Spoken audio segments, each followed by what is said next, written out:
Hey guys, welcome to the next video of my series. Today I'll be talking about formulas, what they are and what they do. So let's just jump right in. Um, so formulas are used to do some sort of math or checking some data already in your form or in your Excel sheet. So right now you can see I have two numbers, 5 and 3. Um, Say I want to write a formula to add these numbers.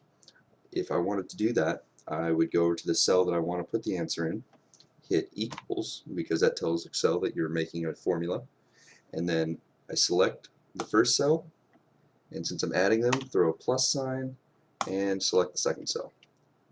I hit enter, and there you go. It automatically adds up those two cells. If I wanted to change them, I could change this to say 6, hit enter, and it automatically updates the formula. So it's a good way to add up two cells even if you don't know what your numbers are going to be. That way you don't have to every time go, okay, 6 plus 3 equals 9. Let's change this to 4 just because I randomly want to do that. I don't have to go over here and say, okay, now it equals 10. So that's kind of what formulas are good for. They'll automatically take care of that stuff for you. So let's go over to another example. I have this little spreadsheet going with a couple of stocks, their prices, and how many shares.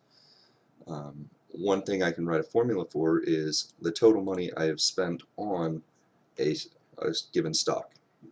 So I come here, I can hit equals, I choose the price, and I multiply it by the number of shares, and boom, I've spent $435.87 on this Sterling Construction stock. So now the next thing is I can either write that over and over for each one of these and I would get all the answers, or I could select it and grab this little box right here and drag it down. Wait until you see that little plus sign. Drag it down, and boom, it automatically fills in, it drags it down and creates the formulas for each one. So if you double click it, you can see what your cells are referring to in their formula.